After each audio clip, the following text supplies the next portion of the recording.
Hi everyone, my name is Jia. I'm very excited today to be here with Anuz and Dipika in the podcast at the end of the day.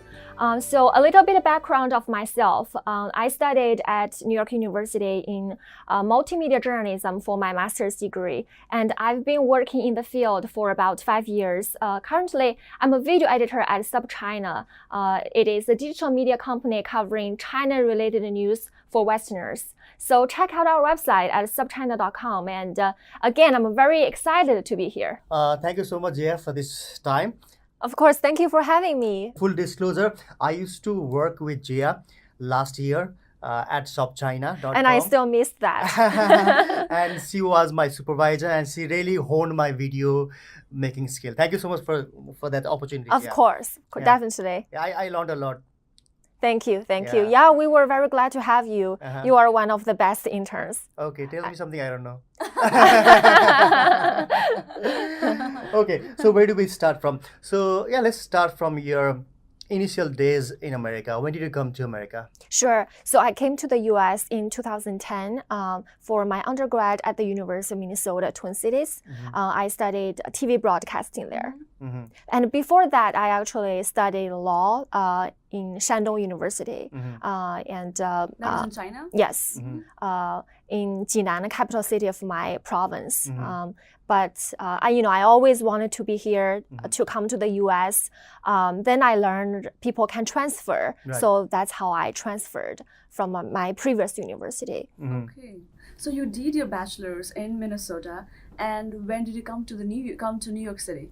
In 2012, right after I finished my undergrad, I came in 2012 September for my master's at New York University. Right. And you studied in multimedia journalism. Yes, correct. Was working as a journalist in the U.S., was that a part of your plan? Yes. So I always knew that, I want to gain several years of experience after graduation, but I always know that it's a tough job. It's a competitive field. So that means I have to work really hard to compare to my American peers and, achieve a lot of opportunities in internship and working, experience. So yes, I always wanted to work here right after graduation. Right. So how did you approach for a job after you graduated from NYU? Sure. I think that contact and network is key, especially in journalism field. I remembered when I was about to graduate, I contacted everybody I knew, and I went to a career fair hosted by AAJA. It's Asian American Journalists Association. I went to the conference and I met the recruiter from Bloomberg.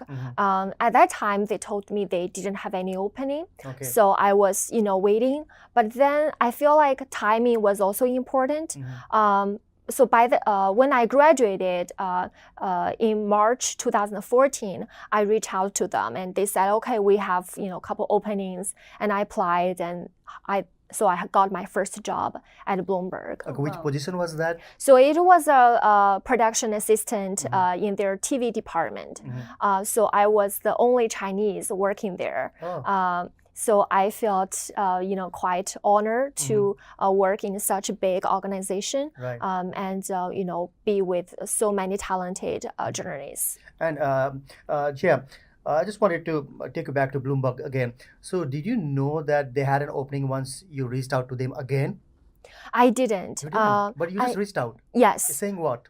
I said, look, I just graduated. I don't know if you have, I want to pass on my resume, and I really want to gain my experience at your organization. Nice. So, and, they were, at that time, I think they just had openings. So the recruiter said, yes, we want to have an interview with you. And that's how we started.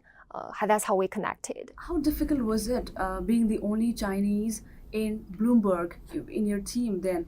How difficult was it? I would say it was a challenging job.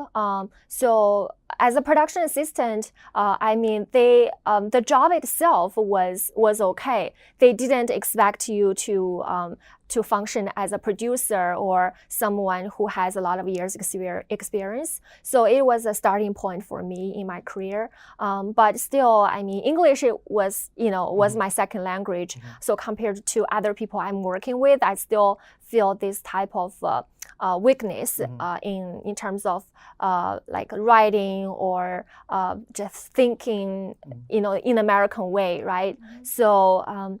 So I try to catch up with them and I try to learn as much as possible. I think it comes down to diligence. If you work really hard and if you show your passion, show enthusiasm in this field, people will notice. Right. I made some friends in that organization. Right. And how long did you work there? I worked there for about a year. Right. And I was working on the morning shift. So I had to get up at like 3 in the morning. Oh my God. I had to get up at 3 in the morning and we finished at noon. So it was for the morning TV show, Bloomberg Surveillance, Right. Which, still is very popular now. It is. Yeah. So, so it was a fun experience, hard, but I kind of survived. Now, when I look back, I always feel, well, there's bad and good. Right. Right. How did you gradually grow yourself, like in terms of language, in terms of learning the working culture, in terms of building the skill to understand how Americans work and how Americans think? I'm still learning. I mean, growing and learning are something that never gonna stop, right? So for me, I think, every day I read news because as a journalist, you have to understand what is happening every day. With my current organization, SupChina, we focus on news about China. So every day I have to keep up with what's going on in China. So I talk to my families back at home, my parents, and they sometimes tell me things I wouldn't know. I go on social media, WeChat, Weibo, to see what my friends are talking about every day. So that helps me, keep abreast of the current updates in my country. But at the same time, in the U.S., it's just a learning process for me to understand the society, the politics, economy, culture, fashion, everything that I wouldn't be that knowledgeable compared to American citizen, right? So previously, I spent like 2 hours every day to just read news and learn every new words I wouldn't understand. Just gradually, that's how I gradually develop. And then I remember you were telling me that you work for Facebook too, right? Yes. How long did you work for Facebook, and how did that Facebook happen? I worked for Facebook for 1 year and a half. And I got the job through our NYU career service. I mean, they sent out the information that Facebook is hiring. So I applied. When I finally got the job, I just couldn't believe it. I thought, I just gave it a shot. And if it didn't work, then I'll, look for something else. But then they were like, oh, yeah, we decided to hire you. I was like, okay. Okay. Okay. Okay. Okay. What is the expression? I was, happy, Okay. fairly happy. So I joined the team in 2015. So it was a relatively small editorial team within a giant tech company, right? We, wrote short descriptions, and it was, I would say it was definitely a stressful job because at that time, I think they hired about 20 people. but we went through 2 rounds of layoffs. Oh, And I wasn't included. okay. So I was the one that stayed Okay. You survived. until the last moment. Right, Yes. Right. But every time they announced the layoffs, Oh it my was God. such, nerve-wracking, right? Right. But I thought, okay, because my hard work and my diligence really showed that I can have the potential here. So I think that is one of the, factor that they let me stay. Actually, we were hired as contractors, Right, so we right. were not really full-time employee as a, by the Facebook, the company. So, I mean, we all worked in a corner. Like, I mean, it's not something at a basement. It's not like someone claimed Right. in those articles. Right. I mean, the working environment was fine, and Facebook had meals every day, so it was okay. But we were not really treated as full-time employees in terms of pay or vacation days or some other benefits. But for journalists, it was okay. So I stayed, and they actually renewed my contract right before the final layoff happened. I remember that day on Friday, we were all convened to a meeting room. So we got the email in the morning from our supervisor saying, okay, it's a mandatory meeting. And all of us basically had a bad feeling about it. So finally they announced it, and a lot of people were crying. It was He announced that it was the end of his Yes, project? it was end of the team. And Facebook decided to use algorithm to produce the segment, to produce the trending news story. So that means, all the human journalists are, didn't have a job anymore. So when that happened, there's nothing you can do. So I moved on. Right. How did you move on, Jia? I mean, I remember at that time my mom was staying with me. She didn't really come just for this. I mean, she happened to be here when that happened. Right. So I told my parents, and they were, as like Chinese parents, they always worry about your child, right? So they were, on the same boat with me, and they were like, okay, every single day, we went through the process of looking for a new job, and then I worked for. At that time, I had a friend in a Chinese TV station, so I worked there as a reporter, anchor for a while before I found my job at SupChina. Right. How did you find this job at SupChina?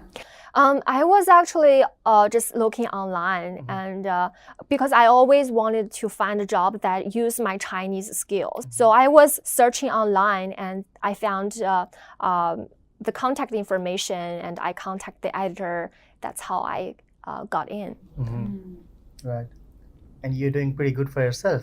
Thank you. For the media as well. Trying. So, Jia, I just wanted to know, when you look back, what lessons did you learn? Well, I learned several lessons. The first one was you have to have a strong mind. That's what my dad told me. Like, when you live in a capitalism society, you have to have a strong heart, right? Because to be honest, layoffs happen in China, but it's not happening as often as it is in the U.S. So and so that's one thing my dad told me. Being patient and be strong and be independent. The second thing is, when I look back, there's always good and bad. From one thing, right? So at that moment, it was a bad thing. But when I looked back, it was good because that's how I found SupChina, and that's how I found something more suitable to use my skills. Right, and you are leading the video department at SupChina, which is a great thing. I've seen your work. Yes. Yeah. So, I'm happy that I have this opportunity at SupChina to really use my skills. And I have the flexibility to do projects that I'm passionate about. So that's a good thing. And at the end of the podcast, if anybody wants to get in touch with you for any career advice, or maybe they want to interned like I did Yes. with you, are you comfortable saying your email address? Yes, we are actually looking for new video interns joining our company. So my email address is just my first name, Okay. JIA at SupChina.com. So it's SupChina.com. Yeah. We welcome everyone. We're so glad to have Jia share her personal experience of how she has been growing up in her career in the United States. And I hope that you found this episode very interesting and useful and helpful as well. And yes, of course, we would like to thank the English Speaking Union for providing us this wonderful space to record the podcast. English Speaking Union has a program called ARNIC. This is a program designed to teach English language classes and professional development skill classes for the newly arriving immigrants, asylum seekers, and refugees in the US. Definitely reach out to the English Speaking Union. And definitely subscribe to our channel at the end of the day on YouTube, iTunes, Spotify, wherever you find us. And do log into our website, podcast@theendoftheday.com. And if you want to reach out to guests like Jia, there's a description and there's an email of our guests. So feel free to reach out to them and make sure you write "at the end of the day" in the subject title so that our guest knows where these emails are coming from. Yes, on that note, it's time to say bye-bye. Bye-bye. Bye. Hey guys, a quick note.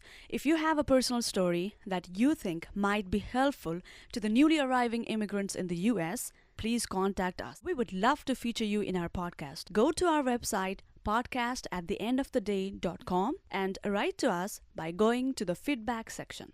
And by the way, if you love this podcast, you can support us with a small donation. Your help will enable us to continue producing more episodes. The link to support our podcast is in the description below.